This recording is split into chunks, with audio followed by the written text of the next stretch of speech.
Bem-vindos, turma do nono ano. Vamos aí dar início à nossa aula introdutória do terceiro bimestre, para que a gente comece aí a falar sobre o assunto, né? Antes da gente começar a entrar mesmo no conteúdo, nas atividades, a gente precisa clarear as nossas ideias, né? Bom, então, resumindo um pouquinho, no primeiro e segundo bimestre, a gente conversou muito sobre o desenvolvimento das artes no início do século XX. Falamos sobre os movimentos modernistas, tanto na Europa como no Brasil. Conversamos sobre a importância das temáticas dentro das obras de arte e falamos sobre a dança contemporânea, né, que é ali uma das coisas mais importantes relacionadas à dança que surgiram no século XX. Pois bem, agora chegou a vez da gente falar sobre o século XX, só que em outra linguagem, que é a linguagem cênica. Ah, professor, o que é linguagem cênica, né? Linguagem cênica é a linguagem de cena, ou seja, é a linguagem que envolve cenário, figurino, interpretação. Ah, professor, estamos falando do teatro? Sim e não. A partir de agora, quando a gente entra no século XX, nós não vamos falar de arte cênica somente do teatro. A partir de agora, a gente vai ver que essa linguagem cênica ela vai se expandir e trazer novas formas de interpretação e representação com base na linguagem teatral. Então, nós vamos ver a evolução da linguagem cênica no século XX. Então, quando a gente fala de século XX, nós temos que pensar que praticamente esse século ele foi um século de inovações, né? Ou seja, ele trouxe não só as inovações dos movimentos modernistas, mas também inovações na música, inovações na dança, como nós vimos, a dança moderna e a dança contemporânea. E, lógico, não dá para deixar a linguagem cênica de lado. Então, ao longo do século XX, a linguagem cênica ela deu um passo muito grande, né? E, apesar do teatro já existir há muito tempo, desde o período clássico, lá greco-romano, ele já estava ficando ultrapassado. As pessoas já estavam meio cansadas de ver os mesmos textos, as mesmas peças. Quando não era tragédia ou comédia grega, eram as histórias de Shakespeare, de Miguel de Cervantes, de Gil Vicente, muito ligado à época do século XV, XVI, XVII. Então, isso foi ficando ultrapassado.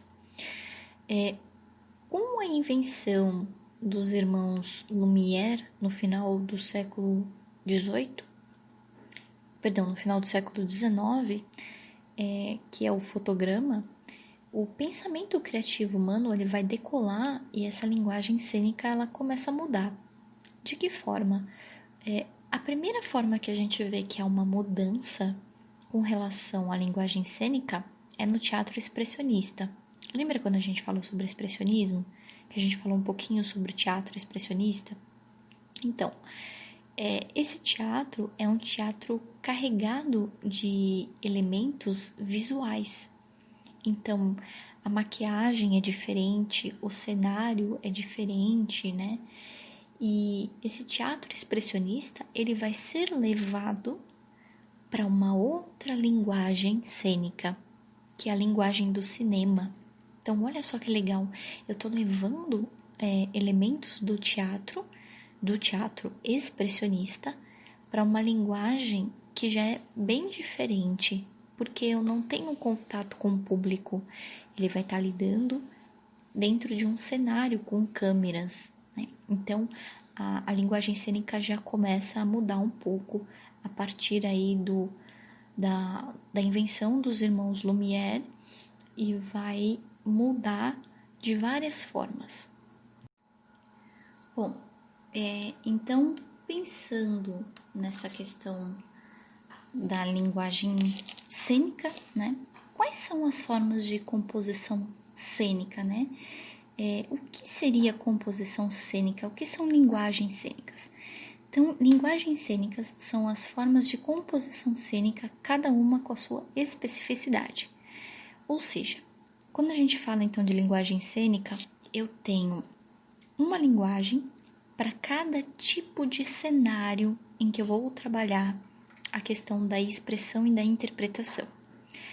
Dentro da linguagem cênica, atualmente, nós temos 3 tipos de linguagem.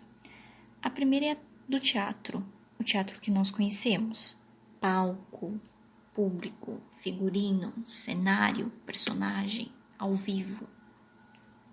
O segundo é a televisiva, que nós estamos falando nada mais nada menos do que novelas e séries. Então, estúdio, gravação, repetição, texto, workshop para entrar no personagem, capítulos.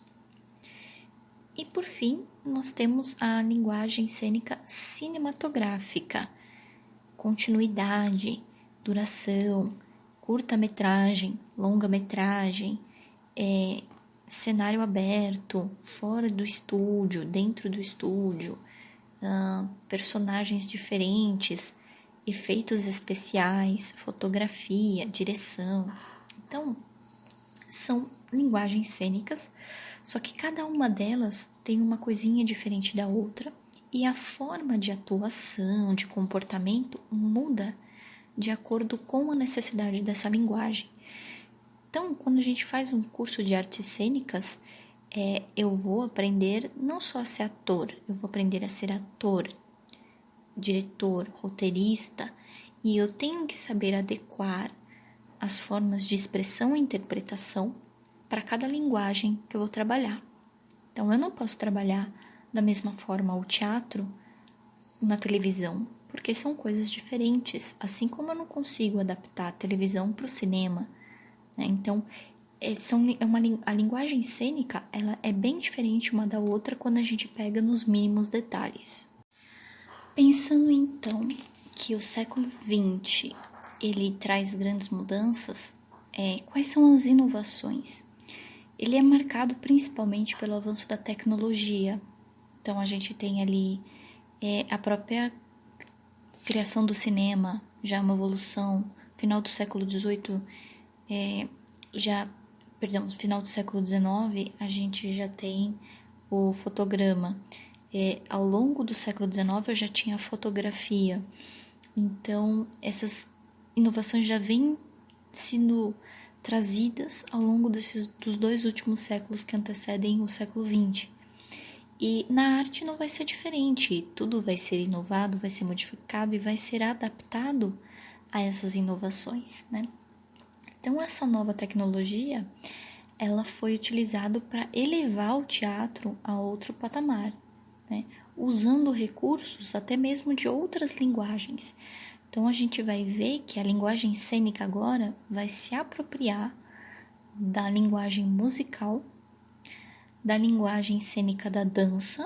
A gente não pode esquecer que dança também é uma linguagem cênica, mas tem outro tipo de aprofundamento. E também a questão das artes visuais, né? Por quê? Tudo isso vai ser levado para dentro dessa ideia de cena, de cenário, de interpretação, de expressão. Então, eu vou precisar das outras linguagens, né? E nós vamos ter as chamadas linguagens híbridas. O que são linguagens híbridas? São linguagens que são formadas por 2 ou mais linguagens artísticas. Então, se nós formos pegar o cinema, ele tem a linguagem das artes visuais, porque trabalha com cenário, fotografia. Ele tem a linguagem cênica, porque trabalha com a expressão teatral, então interpretação. E também tem a linguagem da música, porque nós temos a trilha sonora, né? Então, a gente chama de linguagens híbridas, e o cinema é uma linguagem híbrida. Então, toda essa inovação vai acabar trazendo para dentro de si essa mescla com as outras linguagens artísticas. Então, como que essas linguagens, né? Como o século e as linguagens se mesclam? Ora, é simples, é só a gente ver o que surgiu ao longo do século de diferente que a gente podia assistir, tá? Então, primeira coisa, eu já tenho o cinema. Só que no começo o cinema era mudo. Depois ele vai ter música. Mas antes mesmo de pensar em cinema com fala, diálogo, uma coisa muito comum no cinema eram os musicais. Gente, tinha musical de tudo quanto é jeito. E tinham filmes que começavam como filmes e no meio emendavam musicais. Então, o nosso cinema, o cinema hollywoodiano, ele também vai trabalhar dentro da ideia de musicais, em cima de peças de teatro que vão virar filmes em formato de musicais. Então, olha só como mescla bastante coisa, né? A gente também tem a dança teatro, que nada mais é do que um espetáculo de teatro, onde eu tenho, por exemplo, a questão da dança, do movimento corporal. Tem teatro circense, né, que é o teatro com elementos de circo, por que não teatro e dança? E a animação, que nada mais é do que a mescla da linguagem visual, então o cartoon, o desenho, sendo animado, ou seja, criando movimento, e sendo ali unificado também a música, né, e passado para essa questão da linguagem cênica. E quando a gente pensa em animação, eu não posso esquecer que quem cria essas animações também pensa ao lado da interpretação e da expressão do personagem. E depois a dublagem, que vai fazer parte da animação, porque afinal de contas, o desenho animado, ele vai precisar da dublagem do personagem. Então, são vários elementos e expressões artísticas que vão começar a se mesclar por conta dessas inovações da linguagem cênica ao longo do século XX. Para finalizar, eu vou deixar algumas dicas aqui, mas antes, vejam essa pergunta que eu coloquei para vocês. Você já assistiu ou ouviu séries antigas? Você já parou para assistir alguma série bem antiga, tipo aquelas antigas mesmo, que quase não tinham nenhum suporte tecnológico? Vocês já assistiram filmes em preto e branco? Já assistiram filmes sem som? Vocês já assistiram musicais da Broadway transformados em filme? Vocês já ouviram falar em radionovela? Então, eu vou dar algumas dicas para vocês. Antes da gente começar a falar sobre esses assuntos, antes da gente começar a falar sobre dramaturgia, eu quero que vocês tentem aí assistir, ver ou ouvir uma dessas opções que eu coloquei. Uma série antiga, da década de 70, 80. Um filme em preto e branco. Pode ser Chaplin, por exemplo, mas que não tenha áudio, não tenha som. Ele pode ter trilha sonora, mas ele não tem diálogo. Um musical da Broadway, Os Miseráveis, Cats. E radionovela. Será que vocês conseguem descobrir uma radionovela? Então, não precisa me entregar nada. Eu quero que vocês procurem saber e conhecer um desses itens que eu deixei para vocês, para que a gente possa começar a falar então sobre dramaturgia. Turma, eu espero que vocês tenham gostado. Fiquem atentos e não se esqueçam de fazer anotações das aulas, tá bom? Beijos e até a próxima aula.